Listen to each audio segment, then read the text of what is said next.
안녕하세요. 오늘도 사연살롱을 찾아주셔서 감사합니다. 저는 얼마 전에 인생이 벼랑 끝까지 내몰렸다가 한 방에 뒤집어 역전되었던 사람입니다. 저는 세상에서 가장 철석같이 믿었던 사람들에게 배신을 당했었거든요. 당시에는 하루에도 몇 번이나 극단적인 생각을 했을 만큼 커다란 좌절감에 빠졌었는데요. 아직도 그때 일을 떠올리면 감정적으로 힘들 정도예요. 하지만 그런 어둠 속의 시간들을 지나오고 결국엔 모든 것을 바로잡으면서 그때의 제가 저 자신을 포기하지 않았던 게 정말 다행이라는 생각이 들었답니다. 혹시 지금 인생에서 힘든 시기에 놓인 분들이 제 이야기를 듣는다면 부디 힘내시고 잘 이겨내시길 바라요. 저는 쌍둥이 자매를 키우는 평범한 워킹맘이었습니다. 수도권 내 신도시 아파트에서 딸아이 둘과 남편과 함께 살아가면서 동네 중심 상가에 작은 에스테틱 샵을 열어 운영하는 사람이었죠. 저의 생활은 남들과 크게 다르지 않은 그저 평범한 삶이었어요.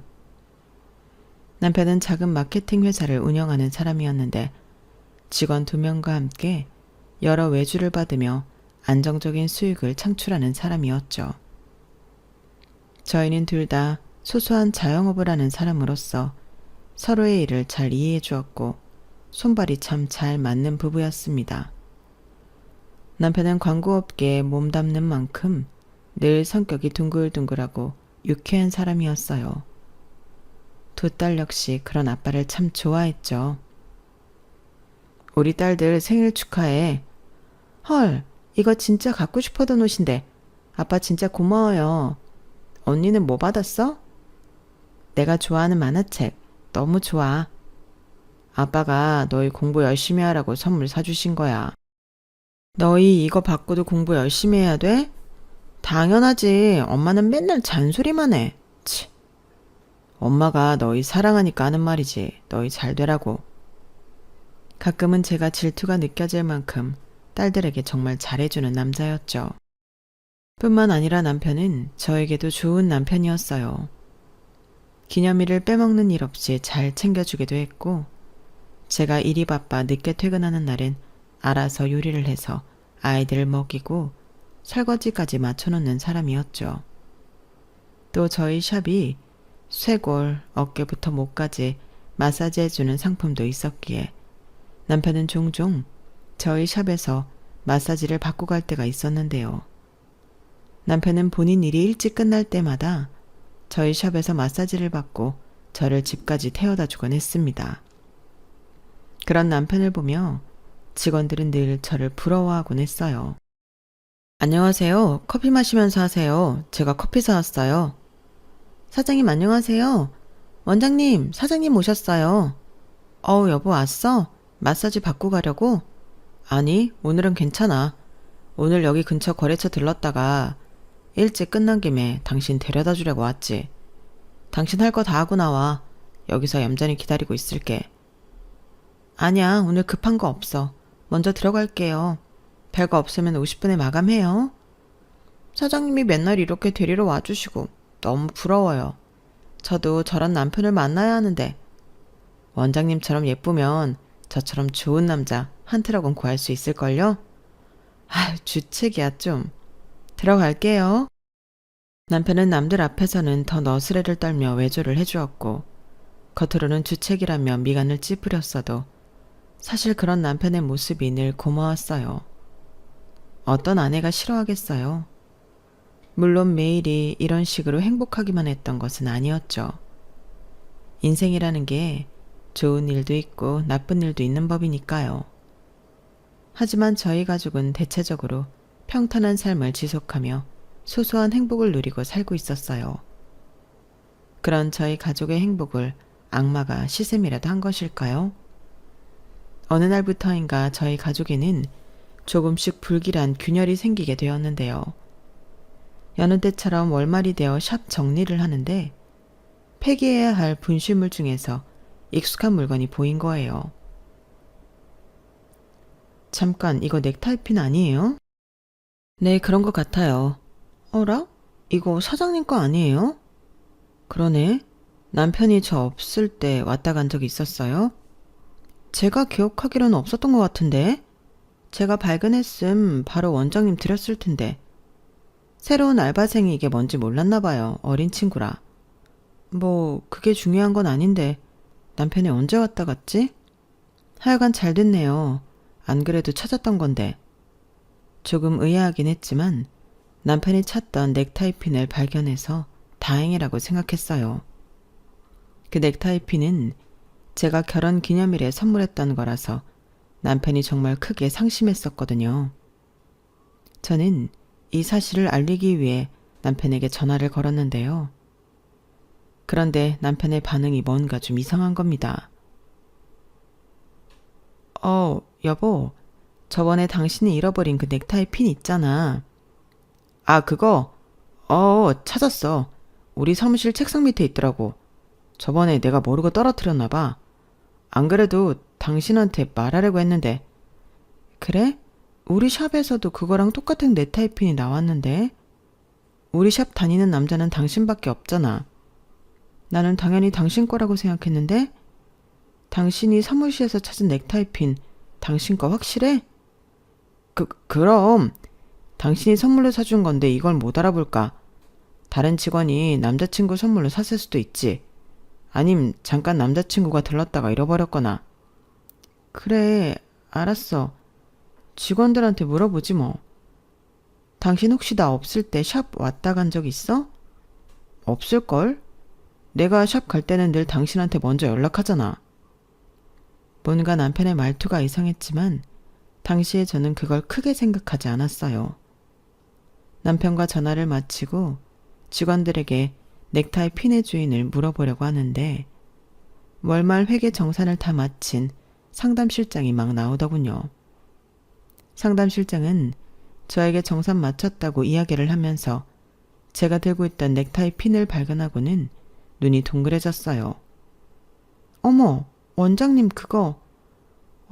이거 분실물에 있던 건데 우리 남편 넥타이 핀이랑 똑같아서 남편 건 줄 알았어.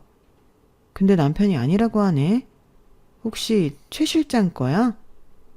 아, 이게 얘기하기가 좀 그런데 사실 제가 남자친구 선물 주려고 찾던 거거든요. 저번에 원장님이 사장님 선물 고르시는 거 보고 예쁘다고 생각해서. 아, 그래? 원래 다른 색상으로 사려고 했는데 남은 게 이거밖에 없다 그러더라고요. 뭐 그럴 수도 있지. 거기가 원래 좀 비싼 브랜드라 그런가 물건이 잘 없더라고. 설마 그때 그 남친 주려고 샀던 거야? 회계사? 아, 네. 아, 이제 줄 사람이 없어졌지만 중고로 팔아버려야겠네요. 멋져가는 실장에게 저는 일부러 더 아무렇지 않은 말투로 이야기를 해줬어요. 뭐 살다 보면 선물이 겹칠 수도 있는 거니까요. 실장은 저와 워낙 끈끈한 사이였기 때문에 그런 사소한 일로 무안을 주고 싶지도 않았고요. 상담실장은 제가 샵을 막 차릴 때부터 10년이 넘는 기간 동안 함께 고생해왔던 직원이라 제가 가장 믿는 사람이었거든요. 어쨌든 그건 사소한 해프닝에 불과했으니 금방 넘어가게 되었어요. 그런데 그 일로부터 몇 주가 지났을 무렵 예상치도 못했던 일이 저한테 벌어지기 시작했는데요. 하루는 제가 강성 고객 때문에 야근을 해야만 했었어요. 서비스 업종에 있다 보니 몇 달에 한 번씩 강성 고객이 생기는 경우야 그다지 특이한 일은 아니었죠. 다만 시간이 늦어져 모든 직원들이 먼저 퇴근하고 저 혼자 일을 처리한 뒤 문을 잠그고 갔고 특이한 일이 벌어진 건 그 다음 날이었습니다. 오픈을 하려고 하는데 안쪽 마사지실에서 남자 속옷이 나온 거였어요. 직원들은 난리가 났고 저도 굉장히 놀랐죠. 놀라고 불쾌했습니다. 대체 그런 물건이 왜 거기 떡하니 있었는지 모르겠더라고요. 문제는 전날 저녁 늦게까지 있었던 저에게 직원들의 눈길이 자연스럽게 향했다는 거였어요. 원장님, 혹시 어제 사장님이랑... 아니야. 서로 바빠 죽겠는데 무슨. 하필이면 CCTV 수리 맡겼을 때 이런 일이 생길 줄 몰랐네. 일단 건물 CCTV에 찍힌 거 있나 알아보고 올게. 다들 오픈 준비들 하고 있어. 네, 원장님. 근데 저희 정말 괜찮아요. 못하는 소리가 없어 아주. 조용히들 하고 얼른 치워. 직원들은 자기네들끼리 키득거리며 오픈 준비를 했고 저는 관리실에 가서 전체 건물의 CCTV를 확인해 보았어요. 그런데 밤사이 샵에 들어간 사람이 아무도 없는 것이었어요. 저는 일단은 건물 CCTV에 대해서는 직원들에게 아무 말도 안 하고 평소처럼 샵을 운영했습니다. 하지만 머리가 굉장히 복잡할 수밖에 없었죠. 밤사이 출입한 사람이 없으면 샵 내부에 있는 직원들 중 한 명의 행동이라고밖에 설명이 안 됐으니까요. 제 직원을 의심하고 싶진 않았지만 어쩔 수 없이 한 명씩 차근히 생각을 해보아도 도무지 범인이 누군지 모르겠더군요. 그렇게 찝찝한 상태로 이틀이 지났어요. 그 사이 직원들을 한 명씩 원장실로 따라 불러 그날의 일을 물어보아도 딱히 뾰족한 답이 나오질 않았죠. 그렇다고 그냥 넘어가자니 직원들 중 누군가 샵 안에서 이상한 일을 한 것도 그냥 넘어갈 사안이 아니었고 혹여나 외부인이 몰래 들어온 거라면 더더욱 그냥 넘어갈 수가 없는 사안이라 그럴 수가 없더군요. 저는 이틀간의 고민 끝에 여느 때처럼 저는 퇴근 후 저를 데리러 온 남편의 차 안에서 샵에서 벌어진 일들에 대해 이야기를 했어요. 제가 놓친 부분이 뭐가 있는지 고민 상담 비슷한 걸 하고 싶었던 거였죠. 이틀 내내 직원들이며 CCTV를 확인해봐도 왜 이런 일이 벌어졌는지 모르겠어. 근데 속옷이라니 그냥 넘어갈 수가 없잖아. 설마 진짜로 이상한 변태가 들어왔다 갔을까봐 내가 그때부터 매일 늦게까지 남아서 문단속 전부 2번씩 체크하고 퇴근해. 대체 왜 이런 일이 벌어진 건지 모르겠어. 그래? 아무리 생각해봐도 모르겠어? 그렇다니까. 내가 뭘 놓치고 있는 건지. 직원들도 처음엔 당신이 왔다 간 줄 알고 웃기만 했는데 지금은 왜들 그러는지 나만 보면 지들끼리 쑥덕거려 기분 나쁘게. 하필 CCTV도 나가 있고. 당신이 생각했을 땐 어때? 무슨 뾰족한 수가 없을까? 그날 늦게까지 샵에 있었던 건 당신 혼자라며. 나한테 물어볼 필요가 있어? 아니, 당신이 기계 같은 거 잘 다루니까 물어본 거지.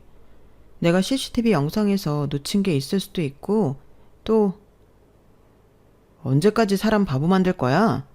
당신 정말 너무한 거 아니야? 갑자기 언성을 높이는 남편 때문에 저는 깜짝 놀랐어요. 남편은 핸들을 확 틀어 골목으로 들어가 차를 세우더니 씩씩거리면서 핸드폰을 내밀더군요. 남편이 보여준 건 저희 샵 리뷰 페이지였는데요. 그곳에는 기함할 만한 글이 하나 적혀 있었어요. 여기 원장 유부녀인데 바람핌. 내가 오늘 저녁에 봄. 애도 둘이나 있다던데 왜 그러고 사냐? 정확히 이틀 전에 올라온 댓글이었죠. 저는 너무 당황해서 목소리도 잘 안 나오더군요.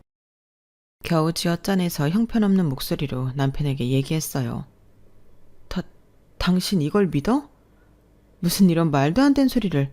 이런 게 있으면 나한테 먼저 물어보지 그랬어. 내가 이럴 사람 아니라는 거 알면서. 목격자가 있대잖아, 목격자가. 그리고 내가 물어봤으면 당신이 순순히 인정했을 것 같아? 지금도 이렇게 끝까지 발뺌하는데? 나 이 사람 고소할 거야. 진짜 나 그런 적 없어. 나는 그날 밤 늦게까지 샵에 있다가 집으로 간 게 다야. 내가 그날 걸문 CCTV 보여줄게. 정말이야. 나 혼자 있었다니까? 그럼 이건 뭔데? 남편은 주머니에서 손바닥만한 지퍼백을 꺼내 제 무릎 위로 던졌어요. 그 안에는 숙박업소에 있을 법한 일회용품들과 라이터가 들어있었죠. 라이터에는 숙박업소 전화번호가 새겨져 있었고요. 이게 뭐야? 당신이 바람을 핀다는 증거.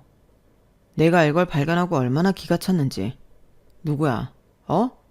대체 어떤 놈이랑 바람이 났냐고. 난 아니야. 난 이런 거 집에 들고 온 적도 없어. 이거 어디서 난 거야? 당신 그 파란색 가방에서 찾은 거야. 당신 어느 호텔이든 갈 때마다 일회용품 챙겨오는 거 내가 몰라? 근데 이거 뭐야? 어? 우리 가족이 여행 안 한 지가 몇 년인데 이런 게 왜 나오냐고. 담배도 안 피는 사람이 라이터는 또 뭐고? 저는 너무 당황해서 말도 잘 안 나왔어요. 죽을 만큼 억울한데 남편의 말 맞다나 저는 정말로 그런 일회용품을 챙기는 습관이 있었거든요. 그러니 뭐라고 반박해야 할지도 모르겠고 말문이 턱 막히더군요. 제 가방에서 그런 물건들이 왜 나왔는지도 알 수가 없었고요. 제가 아무 말도 못하고 있자 남편은 주먹으로 핸들을 쾅 내리치더니 한동안 씩씩대다가 다시 시동을 걸었어요. 저희는 집에 도착할 때까지 단 한마디도 나누지 않았습니다.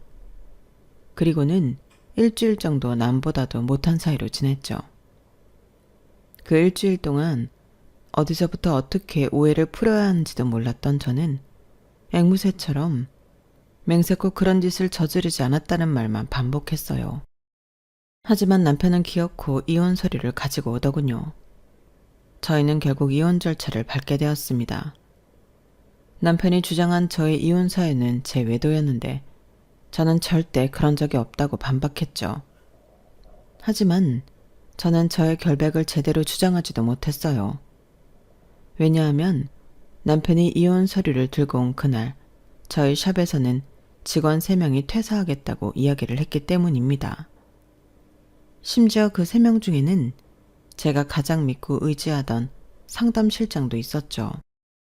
나머지 2 직원의 퇴직 사유 역시 충격이었는데 몇몇 고객들이 상간녀가 운영하는 샵은 다니고 싶지 않다며 회원권 환불 요청을 했고 본인들도 이런 곳에서 다니기 싫다는 거였어요. 제가 남편과의 일로 정신이 없어 그런 일이 있었다는 걸 며칠이 지나고 나서야 알아버린 거였죠. 2 직원은 본인들 평판도 걱정된다더군요. 제가 아무리 그건 오해라고 말해도 절 안 믿는 눈치였어요. 그렇게 직원 2를 퇴직 처리하는데 눈물이 저절로 핑 돌더라고요. 마지막으로 상담실장과 면담을 하는데 상담실장은 제 손을 잡고 절 믿는다고 이야기해 주었어요. 저는 원장님 믿어요. 절대 그러실 분이 아니라는 걸요. 시기가 너무 안 좋아서 저도 정말 마음이 안 좋은데 제가 새로 만난 남자친구랑 결혼을 약속하게 되었거든요. 연인이 된 지는 얼마 안 됐지만 알고 지낸 지 오래되어서 살림부터 차리고 내년 중에 식도 올리기로 했어요. 그런데 신혼집이 지방이라서 아무래도 제가 일을 관둬야 할 것 같아서요. 원장님 힘드신 상황일 텐데 타이밍이 이렇게 돼서 너무 죄송해요. 인수인계는 잘하고 가겠습니다. 아니야. 너무 잘 됐어. 좋은 일로 관두는 거라니 오히려 마음이 좋네. 그런데 이사를 바로 해야 돼? 2달만, 아니 1달만 더 일해주면 안 될까? 지금 최 실장까지 관두면 직원 2명이랑 나밖에 안 남는데 갑자기 실장직을 해줄 인력을 구하기도 어렵고 말이야. 새로운 사람 구할 때까지 1달만 기다려주면 안 돼? 지금 사는 집 계약이 이번 달까지라서요. 3주 안에는 사람을 구해야 제가 인수인계까지 하고 나갈 수 있을 것 같아요. 정말 죄송해요. 알았어. 내가 최대한 사람을 구해볼게. 고마워. 결혼 날짜는 그럼 아직 안 잡힌 거야? 그건 아직요. 날짜 잡히면 연락 꼭 드릴게요. 그동안 잘 지내세요, 원장님. 다른 직원분들이랑은 오해 꼭 풀길 바랄게요. 그나마 실장이 저를 믿어주고 좋게 마무리를 할 수 있어서 마음에 큰 위안이 되었어요. 하지만 현실은 훨씬 더 참담했습니다. 저희 샵의 평판은 제 생각보다 훨씬 더 안 좋아진 상태였고 있던 고객들도 다 나가는 판이라 새로운 고객을 유치하는 게 정말 어려웠어요. 그러다 보니 새로운 실장을 하겠다고 들어오는 사람도 없었죠. 약속했던 1달이 거의 다 되어가도 사람을 못 구하니 급한 대로 제가 그간의 업무 내용을 다 전달받을 수밖에 없었어요. 그렇게 일은 일대로 꼬이고 남편은 남편대로 위자료를 달라고 하니 정신이 하나도 없었죠. 당시 너무 힘들었던 저는 저를 만나주지도 않는 남편에게 이틀에 한 번꼴로 전화를 걸어 저는 정말로 바람을 핀 적이 없다고 믿어달라고 울면서 빌었지만 남편은 들은 척도 하지 않더군요. 결국 저는 그렇게 혼자가 되었습니다. 아니, 중학생인 딸 둘을 홀로 키워야 하는 싱글맘이 되었죠. 남편이 아이들이 저를 닮아 얼굴 보기도 힘들다며 양육권을 포기해버렸거든요. 남편에게 엄청나게 위자료를 물어주고 샵은 샵대로 운영난이니 두 아이를 키울 길이 막막했어요. 저에게 남은 건 대출 2개나 끼어있는 아파트뿐이었죠. 그나마 아파트가 제 명이었기에 이사를 가지 않아도 되었던 게 불행 중 다행이었던 것 같네요. 하지만 삶은 또다시 제 뒤통수를 치더군요. 어느 날 본사에서 연락이 온 거예요. 정산이 안 맞는다고요. 회계 업무를 총괄하던 실장의 컴퓨터를 꺼서 본사에서 말한 내용을 확인하려고 보니 저에게 보여주었던 장부랑은 전혀 다른 내용의 장부가 있더군요. 머리를 한 대 맞은 듯이 저는 멍하니 2개의 장부를 보고 있을 수밖에 없었어요. 그리고 뒤이어 엄청난 분노가 찾아왔죠. 실장은 그동안 4천만 원 이상의 돈을 횡령해왔던 거였어요. 당장 실장의 전화번호로 전화를 때렸더니 아예 없는 번호라고 나오더군요. SNS 계정도 전부 막혀버렸고요. 이 여자가 어디로 도망갔는지도 모르고 연락도 되지 않으니 당장 손해를 메울 수도 없었어요. 그 여자의 범죄로 인해 제 샵은 운영이 불가능한 수준으로 빈털터리가 되었고 결국 저는 14년간 공들여 가까웠던 샵을 처분할 수밖에 없었습니다. 최대한 손실을 줄이기 위해 팔 수 있는 건 전부 팔아치워야 했죠. 상담 실장이 쓰던 컴퓨터만 제외하고요.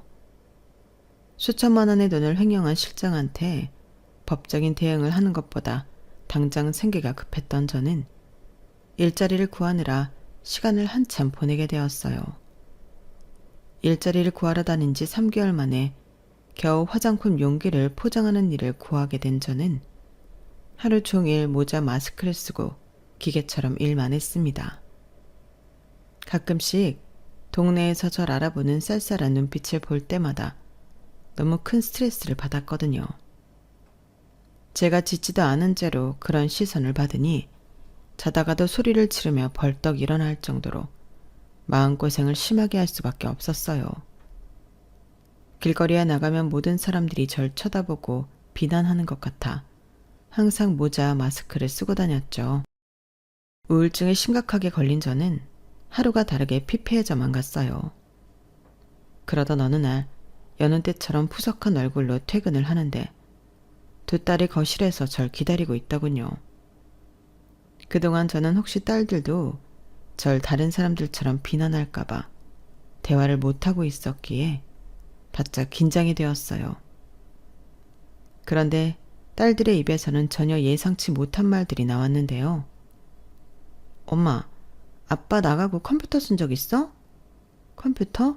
아니, 쓴 적 없는데 왜? 엄마, 이리 와봐. 딸들은 저를 컴퓨터 앞으로 데려가 앉혔어요. 거기엔 저희 샵 리뷰 페이지, SNS 창, 여러 사진들이 떠 있더군요. 내용을 살펴본 저는 경악을 금치 못했습니다. 저희 샵 리뷰 페이지에 달린 수많은 악플들이 한 사람에 의해서 만들어진 것이었어요. 바로 제 남편이었죠. 아까 우리가 노트북 배터리 다 닳아서 컴퓨터 켰다가 발견했어. 아빠 아이디로 자동 로그인 되어 있어서 이런 게 뜨더라고.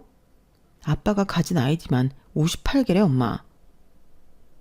그럼 그 아이디들로 엄마 샵에 악플을 단 거라고? 니네 아빠가? 대체 왜? 그건 우리도 모르지. 근데 솔직히 우리는 엄마가 다른 아저씨 만났다고 생각 안 했어. 그것보다는 오히려 아빠가 이상했거든. 그게 무슨 말이야? 아빠가 왜? 가끔씩 이상한 냄새가 났어. 좀 싸구려 화장품 같은 냄새. 엄마랑 좀 다른 냄새였어. 엄마가 비염이라 잘 몰랐던 것 같은데 우리는 뭔가 이상하다는 생각을 했었어. 근데 그냥 냄새만 가지고 증거가 되는 것도 아니고 그래서.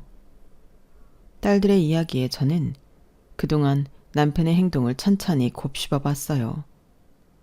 생각해보면 어느 날 갑자기 지퍼백에 증거랍시고 숙박업소 용품들을 들고 나타난 것도 그렇고 그 물건만 가지고 저한테 외도를 한다며 몰아간 것도 모든 게 다 너무 급작스러웠죠. 사업장과 가정에서 한 번에 일이 터지는 바람에 당시엔 제가 정신이 없어서 몰랐는데 생각해보니 마치 남편은 저한테 그런 구설수가 생기기를 기다린 사람처럼 모든 일을 빠르게 해치웠어요. 마치 이혼을 바라고 있었던 사람인 것처럼요. 엄마, 얼른 아빠 고소해. 그래야 아빠한테 뺏긴 돈 다시 다 돌려받지. 그래, 그래야겠다. 엄마가 조만간 변호사 상담도 받고 다 처리할게. 딸들 너무 고마워. 엄마 믿어주고. 또 이렇게 도움을 줘서 정말 고마워. 아니야. 아빠는 우릴 버렸지만 엄만 아니잖아. 이제 모자 마스크 벗고 다시 이쁘게 하고 다녀, 엄마. 딸들의 믿음과 애정 덕분에 저는 다시 정신을 차릴 수 있었어요. 당장 그 다음 주 월요일에 변호사 사무실에 상담을 예약했고 그 전까지 최대한 많은 증거를 수집해 갈 생각이었죠. 그리고 제 사업장에서 횡령이라는 엄청난 짓을 저지른 실장에게도 죗값을 치르게 해주려고 했어요. 그런데 변호사 상담을 3일 앞둔 금요일 저녁에 전 남편에게 갑자기 뜬금없는 연락이 온 겁니다. 상상하지도 못했던 내용의 연락이었어요. 잘 지내? 잘 지내냐고? 그렇게 냅다 헌신짝 버리듯이 가족들을 내팽겨 쳐놓고 이제 와서 잘 지내냐고? 당신 같으면 잘 지낼 것 같아? 왜 나한테 화를 내? 우리 결혼해서 잘못을 저지른 건 당신이잖아. 나는 그래도 16년이나 같이 살았던 정이 있으니 안부라도 물으려고 전화한 건데. 그래, 그건 두고 봐야 알겠지. 근데 왜 전화한 거야? 설마 진짜로 내 안부나 묻겠다고 전화한 거야? 아니, 내일 애들이랑 시간 되면 와서 밥이나 먹고 가라고. 외식도 못하고 살고 있을 거 아니야, 지금. 뭔 밥. 이제 와서 얼굴 보자는 거야? 인사하기 싫으면 밥만 먹고 가도 돼. 당신한테 축의금은 안 받을게. 뭔 금? 축의금? 나 결혼해. 당신이랑 이혼하고 혼자 되니까 바로 다른 사람이 생기더라고. 저는 뻔뻔하게 거짓말을 하는 남편의 목소리를 듣고 치가 떨려왔어요. 설마 하니 정말로 저 말고 다른 여자를 만나고 있었구나 하고 의심이 사실로 바뀌는 순간이었고 저도 모르게 주먹을 꽉 쥔 손이 부들부들 떨릴 만큼 화가 났죠. 남편은 오던지 말던지 편하게 생각하라면서 전화를 끊었고 곧이어 카톡으로 청첩장까지 보내오더군요. 분노에 가득 차서 청첩장을 열어본 저는 말 그대로 눈이 돌아가는 듯 했습니다. 왜 그걸 그제서야 알았을까요? 청첩장 속 남편의 재혼 상대는 제가 그토록 눈에 불을 켜고 찾으려고 했던 상담 실장, 횡령 범죄자인 그 여자였어요. 그제야 모든 퍼즐이 맞춰지더군요. 하필이면 저 혼자 야근하는 날 놓여져 있던 남자 속옷이며 하필이면 그날 저녁에 올라온 제 외도 목격담까지 그리고 하필이면 제 남편의 넥타이 핀과 똑같은 넥타이 핀을 남자친구한테 선물하려고 했다는 실장의 말까지요.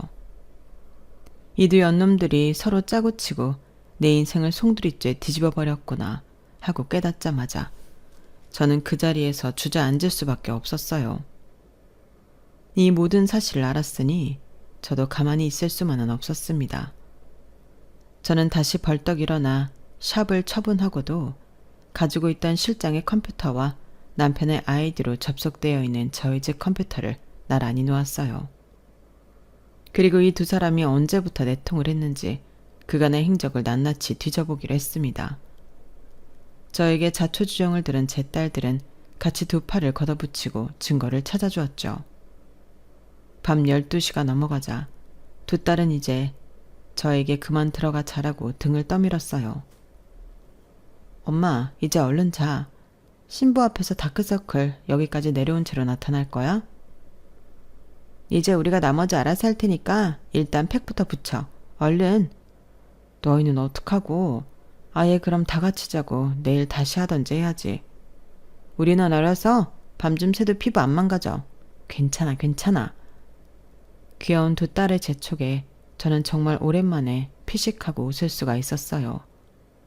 그리고 딸들이 말한 대로 팩을 하고 먼저 잠자리에 들었죠. 두 년놈들의 결혼식은 오후 5시였고 저희는 그 시간까지 만반의 준비를 했습니다. 특히 저희 세 모녀는 최대한 화려하게 치장을 하고 예식장에 갔어요. 저 멀리서 한바구음을 짓고 하객들을 맞이하는 전 남편의 모습이 보이더군요. 신부 대기실 앞 사람들도 북적였고요. 곧이어 예식이 시작되어 사람들이 전부 식장 안으로 들어갔고 신랑이 먼저 입장을 했습니다. 신랑은 아주 입이 귀에 걸린 채로 버진로드를 자랑스럽게 걸어가더군요. 다 큰 딸이 둘이나 있는 양반이 온갖 주책은 다 떨어댔어요. 뒤이어 신부가 입장할 차례가 되었죠. 사람들의 시선은 신부가 입장할 곳으로 향했고 감미로운 음악이 깔리기 시작했습니다. 드디어 신부가 등장해 버진로드로 막 오른 순간 저는 버진로드 한가운데로 올라가 신부의 앞길을 딱 가로막았어요. 제 뒤통수를 친 그 마녀 같은 여자는 버진로드에 올라온 저를 보고 기겁을 하더군요. 사회자에게 이벤트가 있다고 속인 뒤 마이크를 가져갔던 제 딸들이 우렁차게 제 소개를 하기 시작했어요. 여러분, 오늘의 아름다운 신부 앞에 선 분은 신부에게 수천만 원 상당의 금액을 사기당한 피해자입니다. 동시에 신랑과 16년 동안 성실한 결혼 생활을 이어오다가 한순간에 배신을 당한 아내입니다. 여러분, 용기 내 버진로드에 오른 피해자를 큰 박수로 맞이해 주시기 바랍니다. 전 남편 그 인간은 얼굴이 흑빛이 되어 후다닥 버진로드로 달려나왔어요. 웅성거리던 하객들의 말소리는 신부 입장곡이 뚝 끊기면서 더욱 커졌죠. 내가 그동안 최 실장한테 얼마나 잘해줬는데 남의 남편이랑 뒤에서 더러운 짓을 저지르는 것도 모자라서 내 사업장에서 4천만 원을 횡령해? 네가 그러고도 사람이야? 끓어오르는 분노로 인해 저는 저절로 단전에서부터 나온 우렁찬 목소리로 신부를 비난했습니다. 제 말에 아무런 반박도 못하고 있는 신부를 보고 하객들은 손가락질까지 하면서 쑥덕거렸죠. 여길 어떻게 알고 온 거예요? 내 전 남편이자 최 실장 현 남편이 알려줬다. 왜? 그러게 왜 죄를 짓고 살아서 이 꼴을 당하니? 당신 미쳤어? 여기가 어디라고? 이 여자한테 결혼식장을 알려주면 어떡해? 최 실장은 이제 체면 따위는 개나 준 듯 전 남편을 보고 버럭 소리를 질렀어요. 잠시 당황한 전 남편도 질세라 목소리를 높였죠. 내가 당신이 그딴 짓까지 저질렀는 줄 어떻게 알았어? 아니 시키는 짓만 하지 왜 시키지도 않은 짓을 해가지고 이 사달을 만들어? 시키는 짓? 그 시키는 짓이 대체 뭔데? 나도 좀 알자. 그 시키는 짓이 뭔데? 제가 전 남편의 말꼬리를 잡고 비아냥거리자 최 실장은 단박에 전 남편에게 말 조심하라며 윽박을 질렀어요. 하지만 최 실장의 노력에도 불구하고 전 남편이 최 실장에게 시킨 짓은 곧 예식장 화면을 통해 적나라하게 드러나고 말았습니다. 하객들이 스크린을 보며 놀라자 그제야 신랑과 신부도 스크린을 보고 곧바로 굳어버렸어요. 스크린엔 저희 세 모녀가 밤새 컴퓨터를 뒤지다가 발견한 두 사람의 SNS 대화 내용이 떠 있었거든요. 당신은 내가 시키는 대로만 해. 그때 샀던 그 속옷 있지? 그거 샵 안에 잘 보이는 곳에 놔두라고. 아니 넥타이 핀 같은 걸 흘리고 가면 어떡해. 내가 그거 수습하느라고 별 말도 안 되는 핑계 댔던 거 알아? 당신 아내가 멍청해서 다행이지. 댓글 좀 더 올리면 안 돼? 오래된 고객들은 원장 평판 따위는 신경도 안 쓴단 말이야. 남 일이라고 관심도 안 가진다고. 그럼 당신이 샵 망한다고 소문을 좀 내면 되잖아. 회원 관리를 10년 넘게 했다는 사람이 그 정도 능력도 없냐? 원장님 소문 때문에 샵 망할 거라는 식으로 말을 하면 되잖아. 빼도 박도 못하는 증거들이 우수수 쏟아져 나오자 신부는 무거운 드레스를 낑낑거리며 안아들고는 몸을 돌려 예식장을 빠져나가려고 했어요. 저는 굳이 힘들이지 않고 드레스 자락을 살포시 밟고 신부에게 말을 건넸죠. 어딜 도망가? 네가 치른 죗값은 치르고 가야지. 아, 이거 안 나? 아, 정말 드레스 망가지면 네가 책임질 거야? 나이도 어린 게 어디서 반말을 찍찍해. 네가 저지른 일이잖아. 네가 남의 남편이랑 뒤에서 더러운 짓 저지르고 네 팔자 스스로 꼰 거잖아. 그래놓고 뭘 잘했다고 어디서 싸가지 없이 니니거려? 아빠는 어딜 도망가? 땡땡 광고회사 운영하는 43세 신랑 백혜찬 씨 어딜 도망가시냐고요? 상간녀한테 눈이 멀어서 처자식 등쳐먹고 배신 때린 백혜찬 씨 지금 도망가면 뭐 지은 죄가 없어지는 줄 알아? 일이 틀어질 걸 알고 도망가려는 두 년놈들을 저와 제 딸들은 각자 한 명씩 맡아 도망가지 못하게 붙잡고 놀아줬어요. 왜냐하면 저희 계획의 마지막 피날레는 아직 도착하질 않았거든요. 그리고 솔직히 피날레를 기다리는 김에 그 두 년놈들을 더 망신 주고 싶었던 마음도 컸습니다. 낑낑거리는 두 사람이 사람들의 질타와 비난을 받는 사이 드디어 피날레가 도착했는데요. 최현주 씨 맞으시죠? 저희와 같이 서로 가주셔야겠습니다. 제가 왜요? 저 아니에요. 뭔 줄 알고 아니라고 하시죠? 이 드레스부터 어떻게 좀...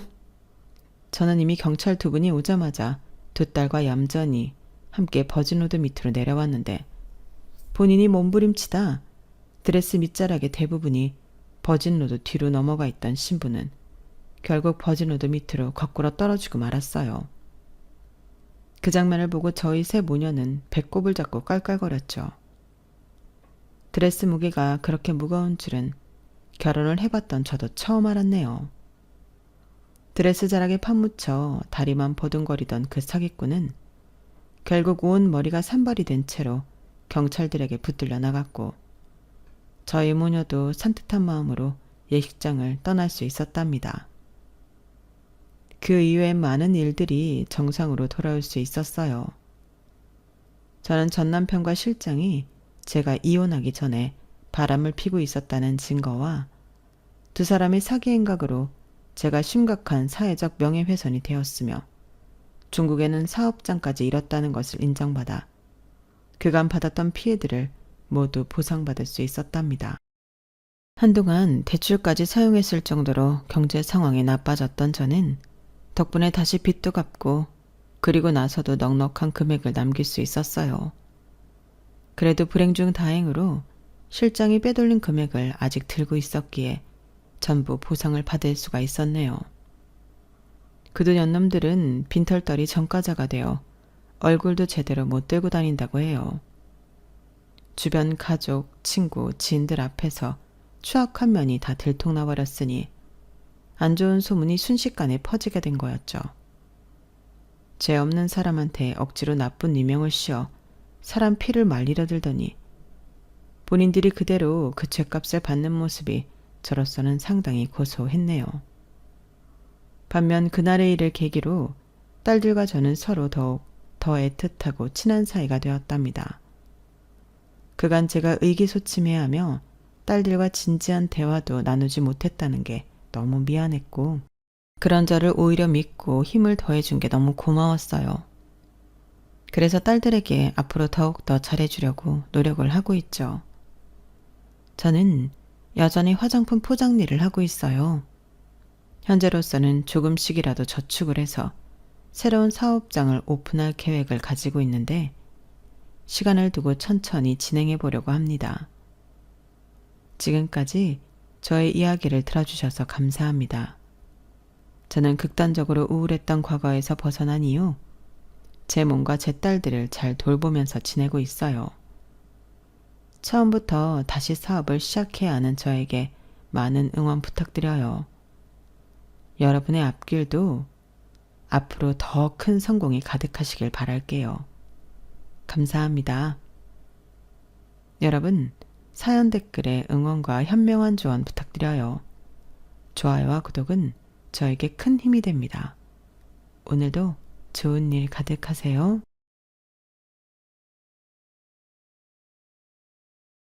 안녕하세요. 오늘도 사연 살롱을 찾아주셔서 감사합니다. 어쩌다 3대 모녀가 함께 한 집에 살게 된 사연의 주인공 30대 여성입니다. 저희 집에는 7살 딸아이까지 여자만 셋이 살고 있는데요. 저희 엄마는 사고로 사랑하는 반쪽을 잃었고 저는 새치 하나 나불거리는 원수 같은 놈이랑 헤어졌거든요. 그렇게 저희는 셋이 똘똘 뭉쳐 함께 살기로 했어요. 물론 동네에서도 또 주변에서도 말이 돌긴 하는데 솔직히 남편이랑 살 때보다 친정엄마랑 사는 지금이 제 삶의 만족도가 높아 그런 말 따위는 신경이 쓰이질 않네요. 아무래도 아이 케어부터 모든 집안일을 저희 엄마가 하고 계시기 때문에 그런 것 같은데 그래서 이렇게 사연을 쓰고 있는 지금도 저는 엄마에게 가장 감사하고 또 미안한 딸입니다. 저도 자식을 키우는 엄마지만 저희 엄마처럼 살 수 있냐고 물으면 그건 어려울 것 같거든요. 그만큼 저희 엄마는 저나 손녀에게 끝도 없는 희생과 사랑을 베풀어주는 소중한 분이신데 저랑 이혼한 그 남자는 저와 저희 엄마에게 잊을 수 없는 상처를 줬어요. 자기 부모가 소중하고 끔찍하면 남의 부모도 똑같은 건데 그놈은 저랑 아기까지 낳고 그렇게 오래 살아놓고도 그걸 모르는 인간이더라고요. 게다가 그런 아들을 키운 시부모님도 인성이 퍽 훌륭하다고 할 수 없는 사람들이었는데 그건 결혼 후에 알게 되어 유감이었죠. 그래도 남편이 중간 역할을 잘 하고 제대로 된 인간이었다면 아이도 있는 마당에 저는 결코 이혼을 하지는 않았을 건데요. 사람의 인연은 아무도 알 수가 없다고 저도 제가 애딸린 이혼녀가 될지는 꿈에도 몰랐네요. 하지만 그렇다고 이혼한 걸 후회해 본 적은 단 한 번도 없었는데 지금부터 제 결혼 생활이 어떻게 쪼개나게 되었는지 그 이야기를 들려드릴까 합니다. 이런 말 참 쑥스럽지만 저는 어릴 때부터 남부럽지 않게 살았어요. 거기에는 나름의 이유가 있었는데 제가 부모님이 어렵게 가진 자식이기 때문이었죠. 이번까지도 임신이 아니라면 이제 그만 포기하자 두 분이 그렇게 마음을 먹었을 때 제가 찾아왔다고 했는데 그때 두 분은 세상을 다 가진 기분이었다고 하셨어요. 그렇기 때문에 당신들이 할 수 있는 전부를 저에게 아낌없이 주며 저를 키우셨는데 오죽하면 저희 아빠는 늘 저를 공주라고 부르실 정도였다니까요. 그렇게 저는 시집을 가기 전까지도 저희 아빠의 공주였어요. 게다가 저희 엄마와 아빠는 제 기억에 부부싸움도 한 번 하지 않는 인꼬 부부셨어요. 주변에서도 우리는 진짜 니네 엄마 아빠 같은 사람은 본 적이 없어. 어쩌면 그렇게 두 분이 사이가 좋니? 너 니네 엄마 아빠 싸우는 거 본 적 있어? 라며 부러워하시면서도 또 한편으로는 궁금해하셨는데 저는 정말 저희 부모님이 싸우는 걸 본 적이 없었어요. 나중에 엄마에게 듣기로 부부가 어떻게 안 싸우고 살아? 우리는 그냥 짧게 싸우고 금방 화해하고 그랬지. 늘 네 아빠가 먼저 화해하자고 했거든. 이렇게 말씀하셨는데 지금 생각해도 저희 아빠는 늘 평화주의자셨어요. 사춘기가 와서 예민해져 있는 철없는 딸에게도 아빠는 늘 아무 말 없이 그 자리에서 똑같이 사랑으로 저를 기다려주셨죠. 어릴 때는 몰랐지만 그게 얼마나 힘든 일인지 어른이 되어 알게 되었죠. 그리고 부부는 닮는다고 아빠가 그러니 엄마도 아빠를 따라서 저를 그렇게 키우셨는데 그 덕에 저는 커서도 사랑 많이 받고 자란 티가 난다는 소리를 듣는 사람이 되었어요. 밝고 구금이 없다고 남녀노소 가리지 않고 저를 좋아해 주시는 분들이 정말 많았는데 그 덕을 안 봤다고 하면 거짓말이었죠. 그런데 그게 전부 다 좋을 수만은 없더라고요. 왜냐하면 저를 좋게 봐주신 은사님의 소개로 만난 사람이 제 인생을 바꿔놓은 남편놈이었거든요. 그러니 그 부분은 결코 제 인생의 덕은 아니었는데요. 물론 은사님도 모든 걸 다 알 수 없으셨으니 지금도 원망할 마음은 없네요. 그만큼 은사님도 남편을 좋게 보셨으니까 저한테 소개까지 해주시지 않으셨겠어요? 그리고 저도 처음엔 남편을 엄청 높게 평가했는데 결국은 제가 남편을 선택한 거나 다름이 없었죠. 남편은요, 어려운 환경 속에서도 포기하지 않고 스스로의 힘으로 자수성가를 한 사람이었어요. 대단히 큰 성공이라고 말하긴 성급할 수도 있는데 자기 힘으로 대학을 나와 패기 넘치게 아이디어 하나로 자기 사업을 시작해 나름의 성공을 한 사람이었으니 그때 당시 무난하게만 살아왔던 제 눈에는 남편은 그저 대단한 사람처럼 보였는데요. 그래서인지 남편은 나이에 비해 성숙하고 생각도 깊어 보여 어른스러워 보였어요. 그에 반면 남편은 제가 또래의 여자에 비해 어린아이처럼 순수해서 마음에 들었다고 첫 만남부터 직진 고백을 해왔어요. 평소 이상형이 저희 아빠 같은 현명한 남자였던 저는 남편이 그렇게 제 이상형에 상당히 부합한다고 생각했어요. 솔직히 하도 불도저처럼 밀고 들어오는 남편에게 저는 속수무책으로 넘어간 부분이 없지 않았는데요. 남편은 한번 마음먹으면 실행력이 다른 사람들보다 확연하게 차이나도록 빠른 사람이었어요. 그게 공사를 구별할 줄 알았다면 참 좋았을 텐데 남편은 그냥 그 자체가 성격이 급해 참을성이 없다는 게 문제였죠. 게다가 목표 달성 욕구가 강한 성격 탓에 저랑 연애를 시작한 이후로는 저와 결혼하는 것이 그 사람의 목표가 되어버렸는데요. 하지만 결혼이라는 건 쉽게 결정할 수 있는 일이 아니라 판단했고 저는 무조건 인연은 만난 후에 생각해보겠다고 선을 그었는데 그러니 남편은 안달이 났죠. 지금까지 자기가 마음먹으면 다 잃었던 사람이 꼬박 2년을 기다려야 했으니 얼마나 시간이 길게 느껴졌겠어요. 그래서인지 남편은 그 2년을 조금이라도 당기기 위해 저에게 온갖 정성을 다했는데 저에게 잘해주고 좋은 모습만 보여주려 애를 썼죠. 그러니 어떤 날은 안쓰러운 마음도 들었는데요. 이렇게 저를 좋아하고 저랑 결혼을 하고 싶어 하는데 시간을 끌고 있는 제가 나쁜 사람처럼 느껴질 때도 있었어요. 하지만 그럴 때마다 드는 생각이 또 한 가지 있었는데 제가 시집을 가면 두 분만 계실 부모님을 생각하면 결혼은 좀 천천히 해야 하지 않을까 그런 생각이 들었어요. 하지만 남편과 헤어질 때면 그런 마음도 흔들리기만 했는데 결국 저는 2년을 다 채우지 못하고 1년 8개월 만에 남편과 결혼을 결심했죠.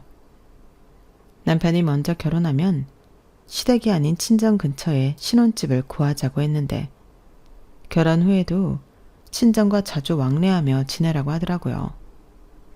그 말이 저에겐 결혼을 결심하게 된 결정적인 약속 같은 거였는데 그리하여 저는 남편을 집에 데리고 가서 소개했고 다행히 저희 부모님은 남편의 됨됨이가 바르고 책임감 있는 모습이 보기 좋다며 결혼을 허락해 주셨죠. 그리고 그 뒤로 저 역시 시부모님을 뵈러 시댁을 찾았는데 시댁은 뭐랄까 집도 집이지만 집 안의 살림살이들이 좀 초라해 보여 깜짝 놀랐어요.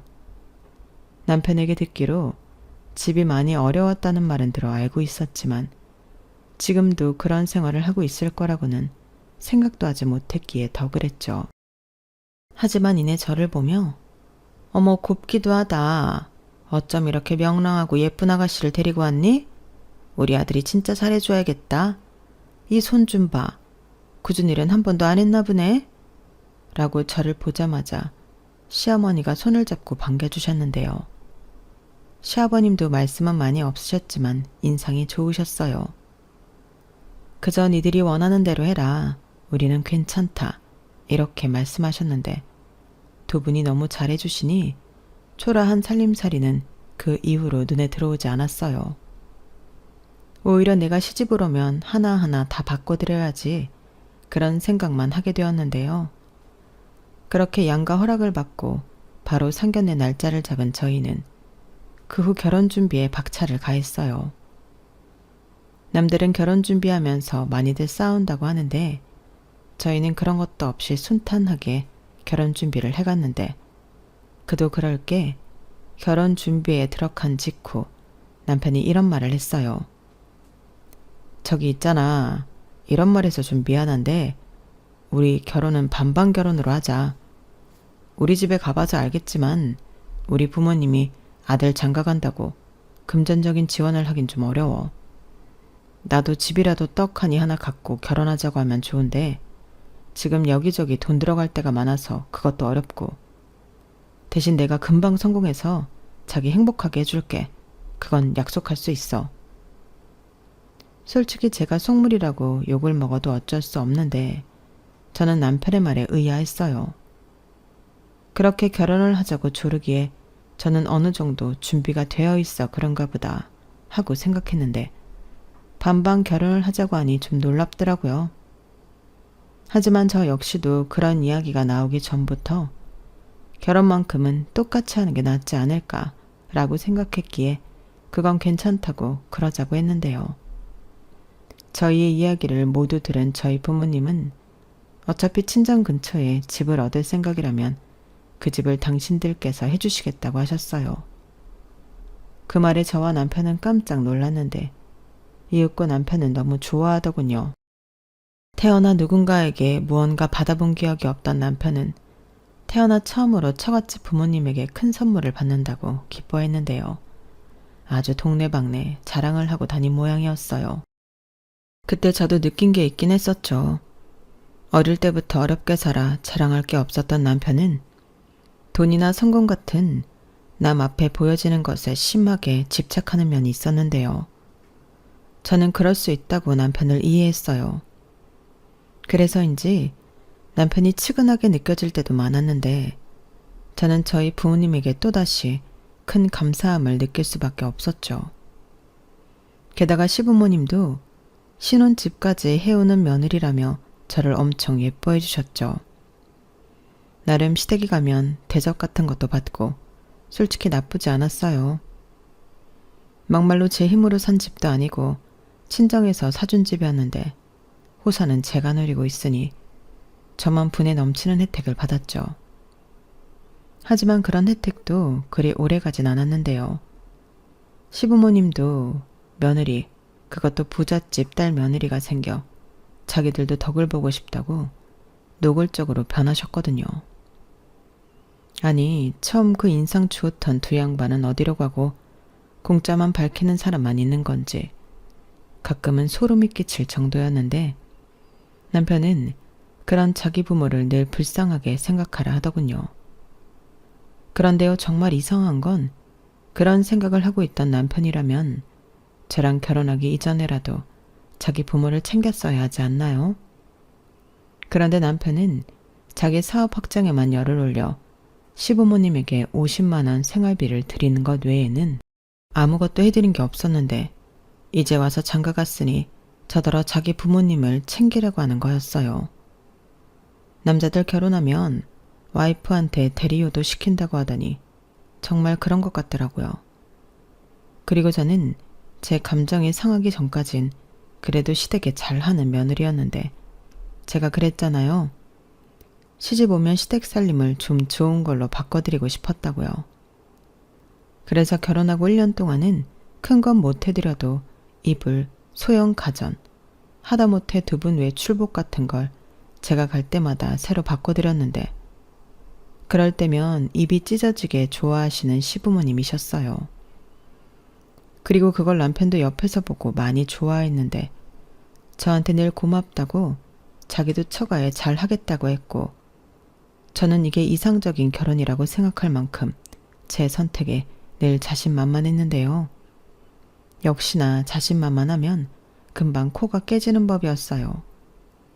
늘 받기만 하던 시댁은 이제 당신들 성에 차지 않으면 금방 싫은 내색을 했고 급기야 시어머니는 어머 며느라 이건 아무리 그래도 아니지 않니? 한우를 사와야지. 무슨 돼지고기를 사왔어? 네가 보기에 우리가 돼지고기도 못 먹고 사는 거지로 보이냐? 라고 하시기도 했는데 그 말을 들었을 때는 얼마나 놀랐는지 몰라요. 그리고 사람 마음이 간사하기에 그런 일을 겪은 후로는 시댁 방문 자체를 웬만해서는 꺼리게 되었는데요. 그때부터는 남편도 서운한 기색을 숨기지 않더군요. 그러면서 유치하게 복수라도 하듯 남편도 저희 친정 부모님을 일부러 챙기기 싫어하는 눈치였는데 그때부터 제가 자부하던 결혼 생활은 슬슬 금이 가기 시작했어요. 그러다 주변에서 다 그러고 살아. 그냥 각자 부모는 각자 챙기고 사는 게 속 편하지. 괜히 마음만 상한다. 그래도 수민 씨는 친정 옆에 사니까 좋잖아. 라며 이제라도 마음가짐을 바꾸라는 조언을 들었는데 저도 그게 맞는 것 같아 포기할 건 포기하고 실속을 챙기기로 했어요. 어차피 착한 며느리로 살다가는 호구가 되기 십상이라는 것도 알았고 괜히 남편이랑 서로의 부모로 마음 상하면 끝도 없을 것 같으니까 저는 그냥 우리만 싸우지 않고 잘 지내면 된다는 주의로 시댁에는 도리만 하고 친정에는 제 마음 가는 대로 했는데 어차피 집도 그렇고 살면서 소소한 것들을 전부 도움받고 있으니 남편도 대놓고 제가 친정만 챙긴다고 뭐라고 하지 못하더라고요. 저희 엄마가 때 되면 반찬도 남편 좋아하는 것 위주로 만들어 수시로 갖다 주시고 남편 생일이면 저희 아빠가 거금으로 용돈도 척척 줬는데 거기에 대고 장인장모 욕을 하면 그게 사람 새끼인가요? 그래서 그렇게 지내면 저는 별 탈 없이 잘 지낼 수 있을 거라 생각했는데요. 그러던 중 결혼 뒤 3년 차에 접어들면서 기다리던 임신을 하게 되었는데 제 뱃속에 아이가 한참 자라고 있을 무렵 아빠 생신을 맞이해 제가 두 분께 설악산 여행을 보내드렸고 그때 돌아오는 길에 그만 사고가 일어났어요. 고속도로에서 뜻밖의 당한 사고였는데 사고가 너무 크게 나서 운전을 하던 아빠는 병원으로 옮겨지기도 전에 돌아가시고 엄마는 중태에 빠지셔서 고비를 여러 번 넘기셔야 했죠. 저는 그때 세상이 끝난 줄 알았고 아빠의 장례도 미룬 채 매일 울면서 하루하루를 보냈는데요. 탈진 상태에 빠지기도 하고 하혈도 해서 유산 위기까지 오고 말았어요. 하지만 저는 그때 제정신이 아니라서 아이를 걱정할 여유가 없었는데 이러다 엄마까지 세상을 떠나면 어쩌나 오직 그 생각뿐이었죠. 그래서 매일 아빠에게 엄마는 데려가지 말라고 울면서 빌고 또 빌었어요. 그 마음이 닿았는지 엄마는 혼수 상태에서 의식을 되찾으셨어요. 그렇게 늦게 치르게 된 아빠의 장례식은 많은 사람들의 슬픔과 추도 속에 끝났는데 저는 그때 살이 너무 빠져서 병원에서 이러면 진짜 유산한다고 병원에 입원할 것을 권유하더라고요. 하지만 저는 입원조차 할 수 없었는데요. 그 이유는 엄마가 너무 힘들어하셨기 때문이었어요. 저는 엄마라도 살아주셔서 너무 감사했는데 엄마는 살았다는 게 지옥이라며 그때 죽지 못한 걸 자책하셨어요. 그럼 아빠가 외롭게 혼자 떠나지 않아도 되지 않았을 텐데 하시며 매일을 울고 식사도 하지 않으셨거든요. 그런 엄마를 두고 저는 차마 제 새끼 살리자고 입원할 수가 없겠더라고요. 그래서 독한 마음을 먹고 엄마에게 엄마는 아빠 따라가지 못한 게 그렇게 한이야? 그럼 나는 한순간에 고아가 되는 나는 나 엄마 때문에 우리 애기 위험하다고 하는데도 입원도 못해. 나도 아빠 그렇게 보낸 거 너무 죄스럽고 힘든데 엄마가 이러고 있으면 내가 어떻게 살아? 그냥 우리 다 같이 죽을까? 그럼 좋겠어? 그럼 그렇게 하자. 이렇게 말했는데 그제야 엄마는 정신을 차린 듯 하셨어요. 네가 그때 같이 죽자고 하는데 내가 지금 뭐 하는 거지? 정신이 번쩍 들더라. 내 딸이랑 손주까지 내가 지금 뭐 하고 있는 건가 싶었어. 수민아, 엄마가 미안해. 너 내일 당장 입원해라. 엄마가 네 옆에 있을게. 엄마라도 우리 딸 옆에 있어야지. 미안해. 엄마가 진짜 미안해. 엄마, 사실 미안한 건 엄마가 아니라 나야. 내가 그때 설악산에 가라고 예약만 하지 않았어도 그런 사고는 없었을 텐데. 수민아, 자책하지 마. 세상의 모든 일을 알고 미리 예측할 수 있는 사람은 아무도 없어. 아빠도 결단코 너 원망하지 않았을 거야. 엄마도 그래. 아빠가 없는 현실이 받아들이기 힘들었을 뿐이지 너 때문에 이렇게 됐다고 생각한 적은 한 번도 없었어. 아니야, 나 때문이야. 엄마가 아니라고 하잖아. 네 탓 아니야. 진짜 아니야. 이제부터 너는 네 새끼 지켜. 생명이 얼마나 소중하고 귀한데. 명심해. 엄마가 너를 목숨보다 아끼듯이 너도 그래야 한다. 그게 엄마야. 저는 엄마의 말에 서둘러 입원했어요. 그리고 위험하긴 했는지 입원하고 3일 만에 조산을 하고 말았는데 다행히 인큐베이터에 들어간 아이는 저와 남편의 걱정과 달리 잘 버텨주었고 한 달 만에 태어나게 되었는데 남편은 태어난 딸이 너무 예쁘다며 딸 바보가 되었어요. 그 모습을 보는데 그동안 미웠던 마음도 어느 정도는 누그러들었고 이렇게 우리 세 식구 행복하게 잘 살면 좋겠다는 바람을 갖게 되었는데 아이가 태어나고 친정엄마는 저한테 그랬듯 사랑으로 당신 외손녀를 돌봐주셨어요. 다행히 집에 가까우니 제가 조리원 퇴소 후 엄마가 왔다 갔다 하시며 저를 도와주셨는데 엄마는 아빠가 남긴 재산과 보험금으로 다행히 어렵지 않은 생활을 이어가실 수 있었어요. 그리고 저는 엄마의 도움을 받으며 회사 복직을해 다시 맞벌이를 시작했는데 겉으로는 아무 문제가 없을 것 같은 생활이었지만 속은 골마가고 있었어요.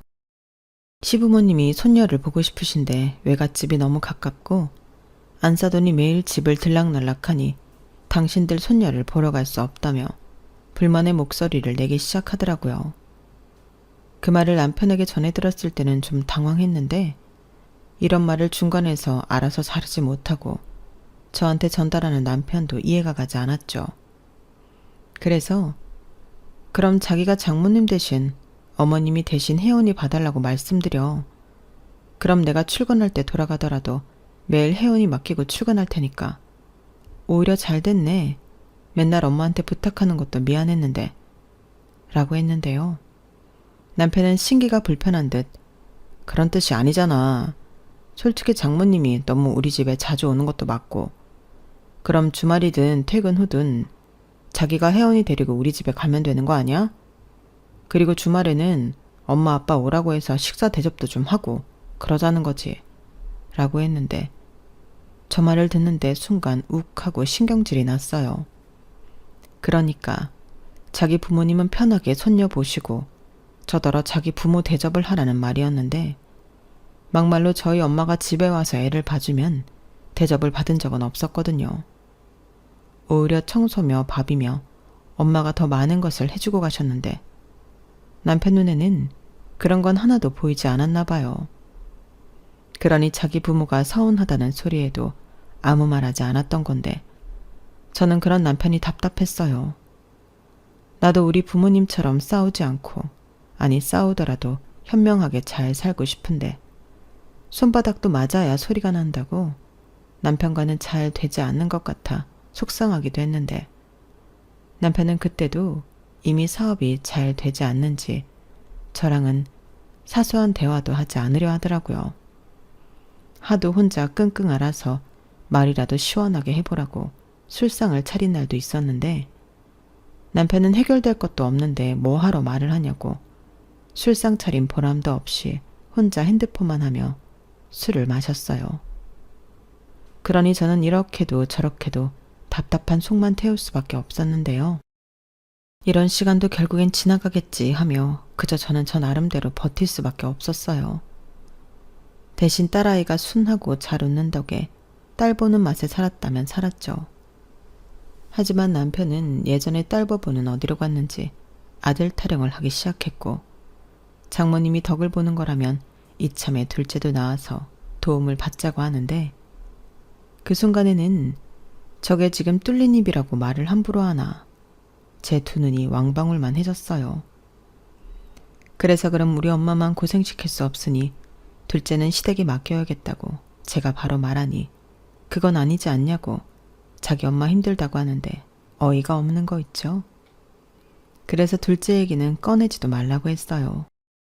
사업도 잘 되지 않는다면서 무슨 애욕심을 내냐고. 당신은 저도 열받아서 남편 속 긁는 말을 일부러 했죠.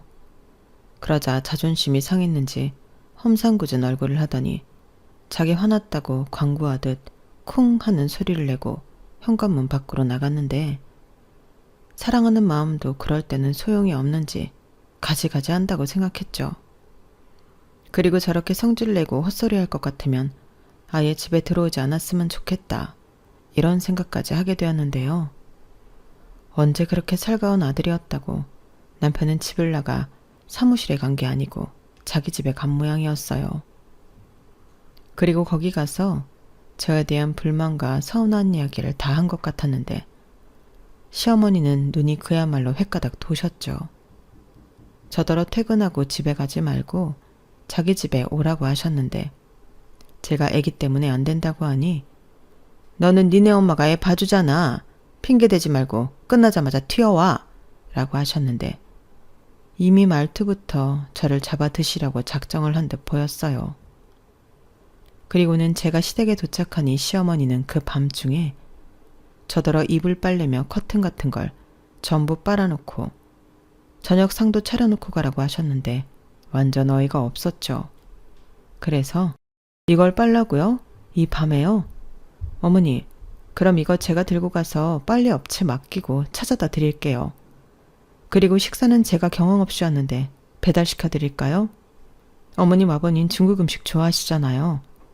라고 말씀드렸는데 시어머니는 싫다고 무조건 저더러 하라며 쌩 억지를 부리더라고요. 그래서 저도 안 되는 건 안 되는 거 아니냐고 그럼 식사만 냉장고에 있는 재료로 대충 차려드리겠다고 하니 시아버님은 혀를 끌끌 차며 안 드신다고 방으로 들어가셨고 시어머니는 저한테 대바라졌다며 그때부터 막말을 하기 시작했어요. 너는 말이야 시집 올 때는 안 그러더니 애가 왜 그렇게 이중적이냐? 잘할 거면 쭉 잘해야지. 이제 잘할 필요 없다는 거야 뭐야? 제가 언제요. 그리고 저도 쭉 잘해드리려고 했는데 어머님이 먼저 잘해도 불만만 이야기하시고 혼나기만 하니까 저도 안 하게 된 거죠. 그이가 와서 뭐라고 했는지는 모르지만 저 일부러 그런 거 없거든요. 일부러는 지금 어머님이 하시는 거죠. 뭐야? 네가 그랬다며. 니네 엄마 혼자 고생하는 거 안쓰럽다고. 나도 같이 고생해야 한다고. 그게 며느리가 할 소리냐? 그건 그이가 뜬금없이 둘째 타령을 하니까 그랬어요. 지금 저희 엄마가 혜원이 봐주고 계시니까 이참에 둘째도 봐달라고 하자는 게 말이나 되는 소리예요? 애 하나랑 애 둘은 다른 거죠. 그래서 저도 그럼 똑같이 양가 한 명씩 부탁하자고 한 소린데 이게 제가 잘못한 거예요? 그래, 네가 잘못한 거다. 하나를 보나 둘을 보나지. 너 그것뿐만이 아니잖아. 너 요즘 우리 아들이 사업 힘들어서 고생하는데 돈 못 벌어온다고 눈치도 준다며? 네가 그러고도 마누라라고 할 수 있냐? 그야 그건 지금 우리 여건이 안 되는데 헛소리를 하니까. 뭐? 헛소리? 너 지금 내 앞에서 우리 아들 무시하냐? 이게 진짜 보자보자하니까. 그래, 너 지금 시집 올 때 집 해오고 친정 덕 보고 살았다고 지금 우리 괄시하는 거지. 근데 네 아버지 죽고 너도 이제 끈떨어진 연이잖아. 네가 뭐가 있니? 뭐라고요? 어머니 지금 말씀 다 하셨어요? 저는 그날 어쩌면 며느리가 하면 안 되는 그런 짓을 하고 왔는지도 모르겠어요. 시어머니한테 그동안 쌓여있던 불만도 터뜨리고 다시는 시댁에 오지 않겠다며 제 발로 박차고 시댁을 나왔는데 시어머니가 제 뒤통수에 대고 그러시더라고요. 자기 죽어도 오지 말라고요. 그래서 알겠다고 하고 집으로 돌아왔죠. 그러자 남편은 아는지 모르는지 거실에서 자빠져 TV만 보고 낄낄거리고 있는데 저는 성질이 나서 소파에 있는 쿠션으로 남편 머리를 후려쳐버렸어요. 그러자 야, 이씨, 너 미쳤어? 하며 불같이 화를 냈는데 저는 그저 그런 남편을 째려만 보고 방 안으로 들어왔죠. 주방에 엄마가 계셨거든요. 그리고 사위 눈치가 보이는 듯 방으로 쫓아들어온 엄마가 너 갑자기 왜 그래? 왜 가만히 있는 사람을 치고 그래? 라며 저를 혼내셨는데 아무것도 모르고 사위 편을 드는 엄마를 보니 울컥하고 울음이 터져버렸어요. 그렇게 졸지에 엄마는 당황하셨고 무슨 일 있냐고 저를 안고 토닥이기 시작하셨는데 아니라고 저는 엄마에게 회사를 당분간 쉬어야겠으니 엄마는 오지 말라고 말씀드렸어요. 그러자 이번에는 너 회사에서 무슨 일 있었구나? 괜찮아. 엄마한테 다 얘기해. 우리 딸 뭐가 그렇게 속상했어? 누구야? 라고 하셨는데 저는 아무 일도 아니라고 좀 쉬고 싶어 그런다고 했어요. 그러니 엄마는 그럼 편하게 쉬게 저희 딸을 데리고 친정집으로 가시겠다고 하셨는데요.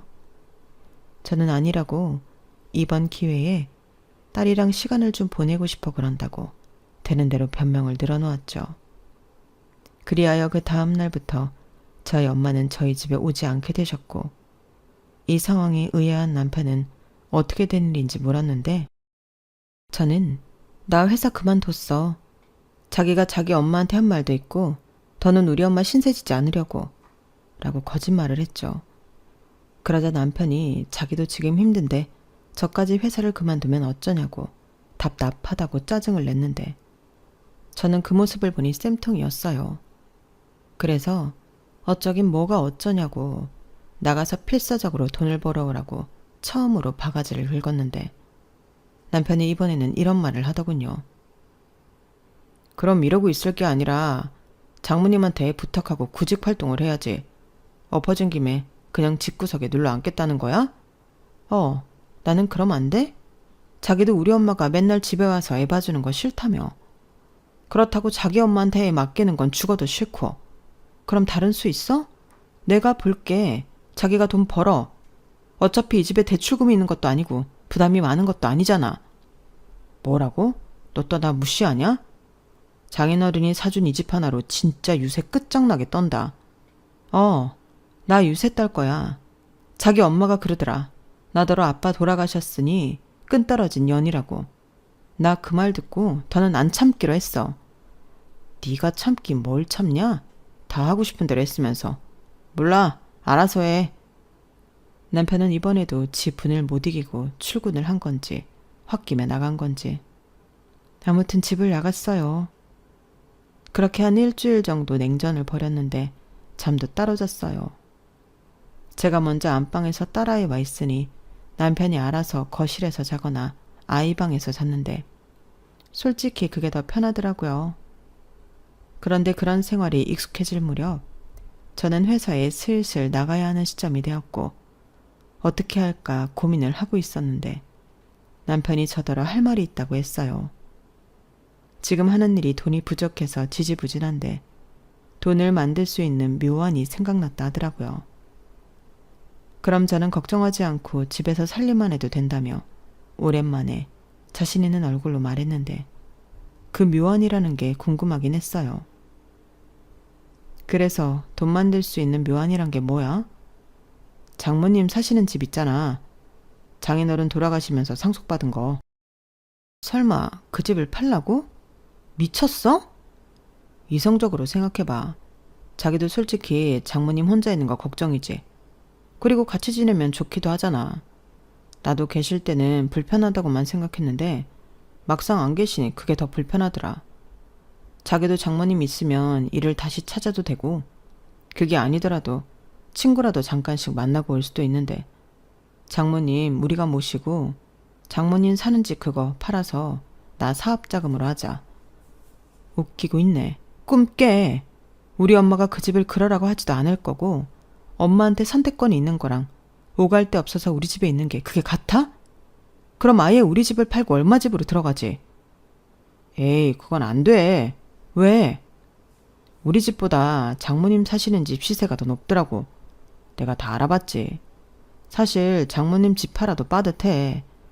대출은 이미 한도까지 다 받아서 추가 대출은 힘들고 자기는 이제 직장도 없으니 대출도 안 나올 거고 그럼 최대한 돈이 되는 걸 팔아야지.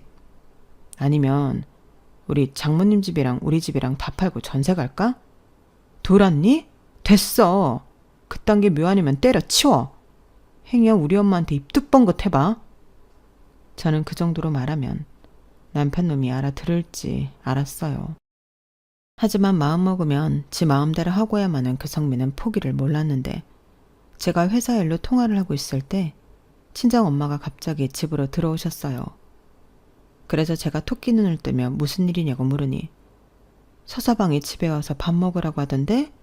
라며 엄마가 오랜만에 기분 좋은 얼굴을 하고 계셨는데 저는 깊은 곳에서 한숨이 절로 나왔죠. 저는 남편이 무슨 말을 하려고 엄마를 집으로 불렀는지 단번에 알았거든요.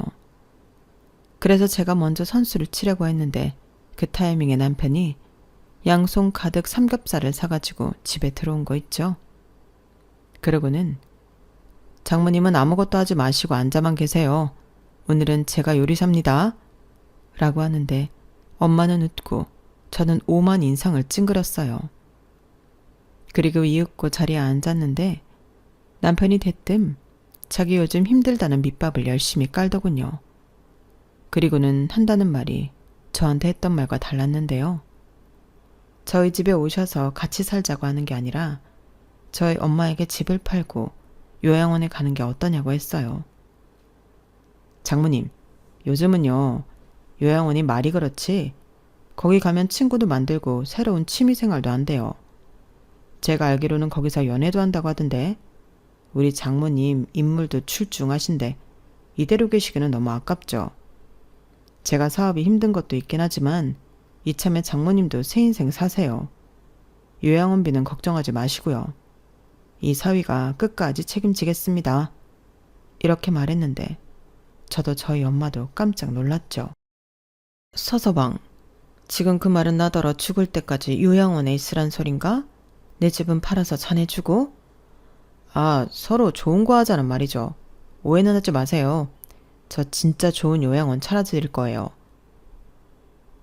요즘 요양원도 예전 같지 않아서 입주 비용도 만만치 않고 다달이 내는 돈도 싸지 않아. 나도 벌써 알아봤네.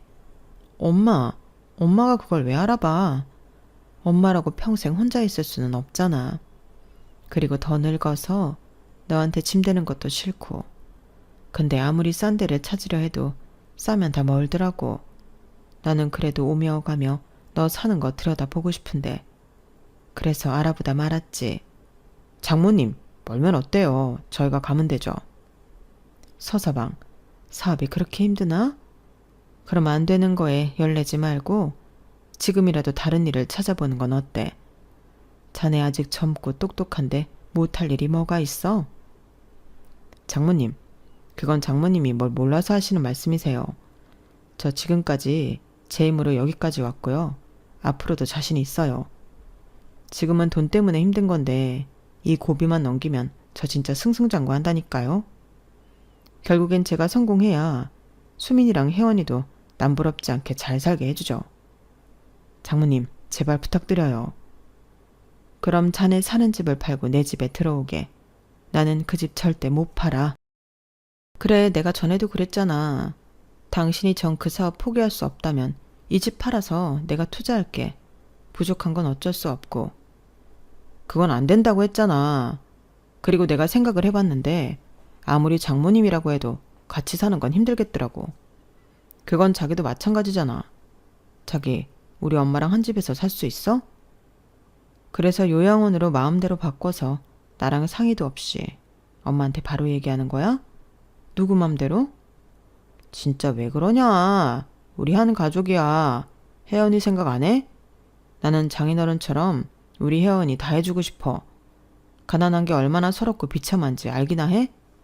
자기는 안 겪어봐서 몰라. 그래, 나는 몰라. 근데 적어도 그게 부끄러운 게 아닌 건 알아. 만약 그것까지 정말 몰랐다면 내가 왜 자기랑 결혼을 해? 나랑 환경 비슷한 남자랑 결혼하지. 그럼 이런 어처구니 없는 말은 안 들었겠다. 뭐라고? 수민아, 너 그런 말 하면 못 써. 엄마, 나서지 마. 이 인간 정신 차려야 해. 어디서 처가 재산을 지 마음대로 생각해. 자기 집에서는 둘도 없는 효자고 조금이라도 피해주는 꼴은 못 보면서 왜 우리 엄마는 그렇게 쉽게 생각하는 건데? 그야 우리 집은 뭐가 없잖아. 뭐가 있었으면 신작에 손 버렸지. 그러니까 한쪽에 손 못 벌리면 다른 한쪽도 똑같은 거라고. 이번 일은 못 들은 걸로 할 거고 다시는 우리 엄마한테 헛소리 하지 마. 만약 그럼 그때는 이혼이니까 나랑 이혼하고 싶으면 마음대로 하고. 저는 솔직히 그때까지는 그냥 협박이었어요. 정말로 이혼할 생각은 없었거든요.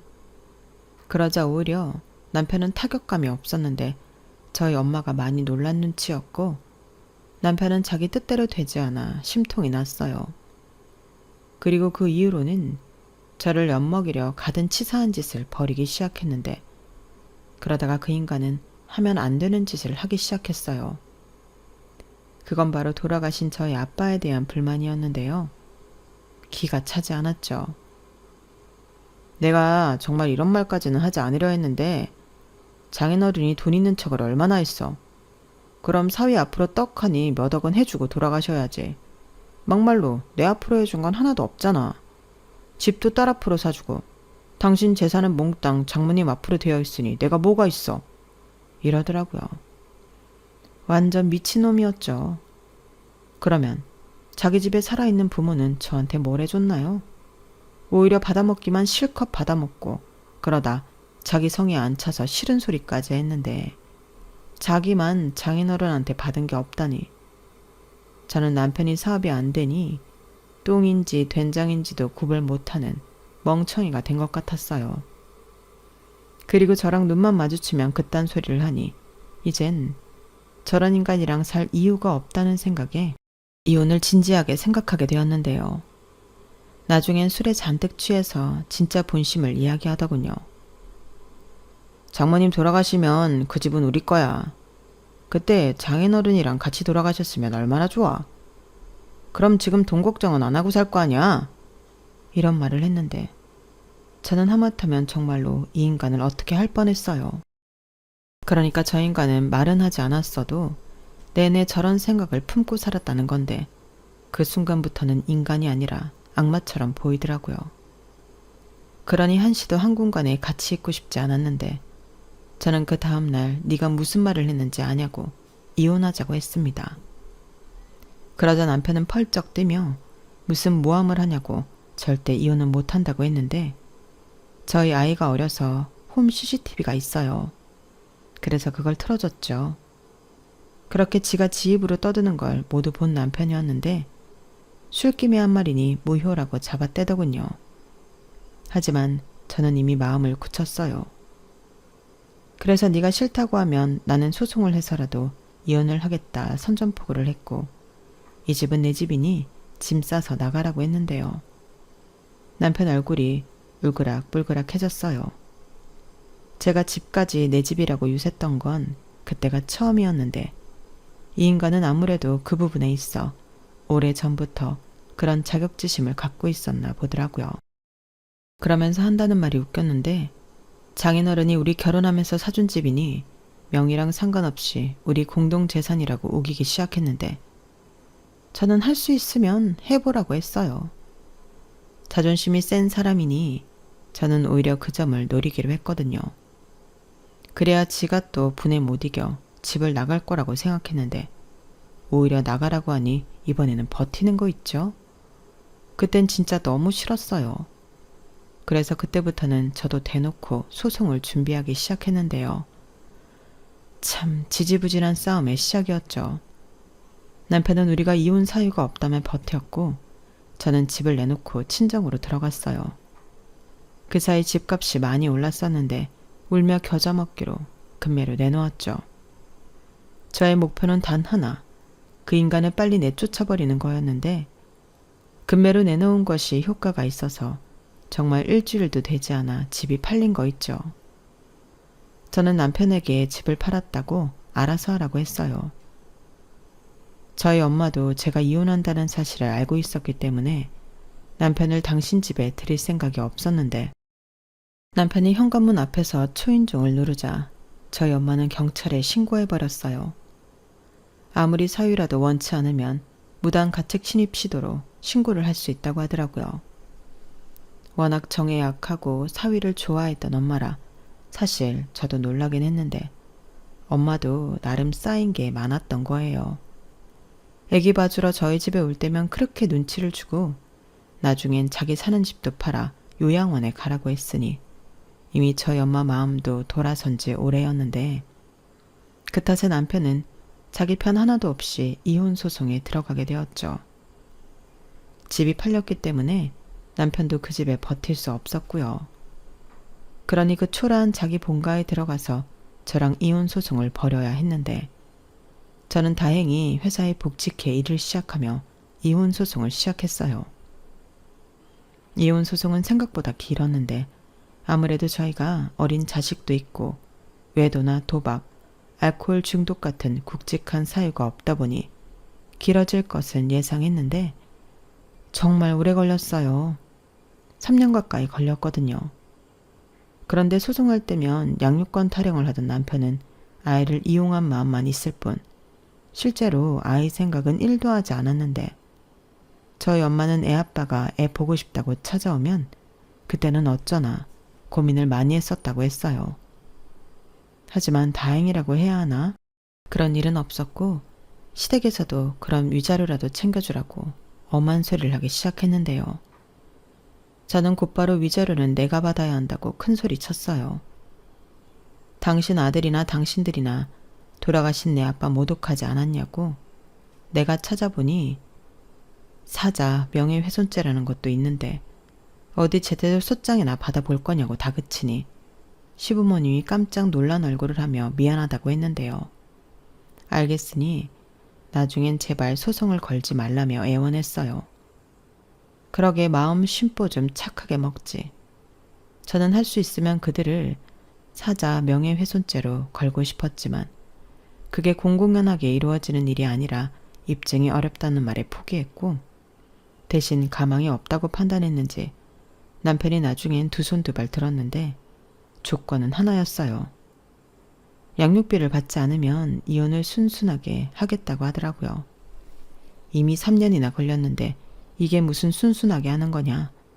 이렇게 된 거 우리 끝까지 가보자. 저는 그랬는데 남편이 그러면 자기가 힘드니 양육비를 깎아달라고 했어요. 알고 보니 자기가 돈이 없어 변호사 비용 지급을 할 수 없었기 때문에 급한 모양이었는데 사업도 진작에 망해서 그 돈으로 다른 걸 할 참이었다 하더군요. 그 말을 듣는데 정말 어이가 없었고 그럼 그때라도 어디 취직할 곳을 찾아야 맞는 게 아니었냐고 제가 따지니 내가 그동안 남 부리면서 일했는데 어떻게 누구 밑에 들어가 일을 해. 나는 그건 절대 못하지. 라고 여전히 헛소리를 했는데 저는 그때 제 결정에 선견지명이 있었다고 생각했어요. 나중엔 자기도 이제 정신을 차렸다며 무슨 일이든 다 할 거라고 말을 바꾸긴 했지만 이미 버스는 떠난 후였죠. 그래서 어차피 희망도 보이지 않을 거 양육비 반으로 깎아주는 조건으로 이혼했습니다. 그마저도 지금 밀린 상태라 이걸 어쩔까 고민하고 있는 중인데요. 들리는 소문에 그 인간이 파산 직전이라고 하더라고요.